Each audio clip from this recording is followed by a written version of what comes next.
is a company I frankly have not been focused on this company since it came public, where I had a very big hit. And one of the reasons why I didn't is because I actually find it hard to understand. That's why I am so thrilled.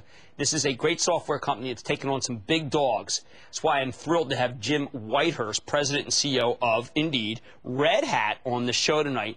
This is a company that should be up there in your thinking when you come out and say, listen, that we have a great software, hardware, semiconductor rally. You should be thinking Red Hat. But let me find out more from the man himself. Jim, welcome to the show.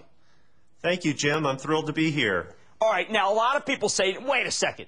They are involved with Linux, which is free, and they're up against Microsoft and Oracle, who are two behemoths that never give anyone a break. I can't invest in them. Bust all three of those.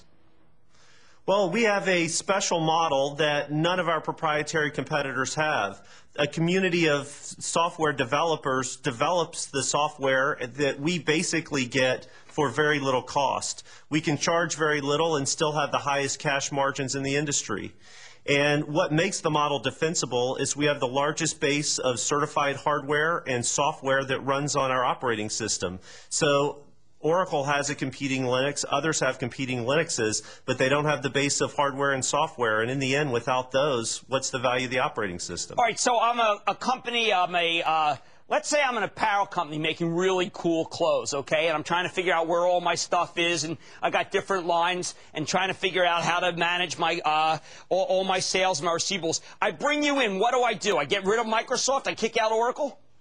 Well, we typically run for big companies in their data centers where you wouldn't even use Microsoft. So, for instance, the New York Stock Exchange runs on Red Hat Linux. The New York Stock Exchange would never run on Windows. It crashes too often. We compete with proprietary Unix operating systems.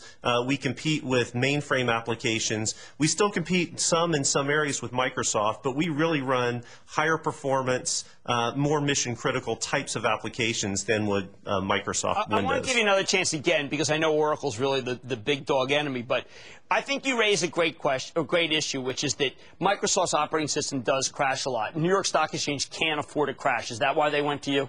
That's why they went to Linux. Okay. Linux does not crash. It runs mission-critical applications around the world. The New York Stock Exchange, the major banking platforms and trading platforms at the investment banks all run on Red Hat Linux. Okay, Larry Ellison's a very tough competitor. We have seen him come in, destroy companies, ruin other companies' margins, really take it to other managements. How have you been able to handle the assault that is Oracle, particularly since they bought BEA? Yeah, I don't see Oracle as really assaulting us. Recently, Oracle's CTO said there should be one Linux distribution, and that should be Red Hat. Oracle offers support for Linux to customers that run full Oracle stacks. But if you look at one of the primary uses of Red Hat, it's Red Hat running Oracle databases on top of it. So I see Oracle as more of a partner than as a competitor. Excellent. I'll tell you, you've helped me appreciably. Some of the analysts are worried that your stock's too expensive. I know I feel better about it now, and I've been looking for a software to add to my mix because Microsoft ain't doing anything, Oracle's not doing anything, and even my favorite Salesforce.com ain't moving. I think yours is going to move. Jim Whitehurst, President and CEO of Red Hat, thank you for coming on the show. Thank you, Jim. Happy to be here. Indeed. Think about this one, guys. He's taking it to everybody. I tended not to focus on it because it's been hard to understand. Do some homework. I think Red Hat is, despite its PE multiple, inexpensive given that growth rate. Stay with Cramer.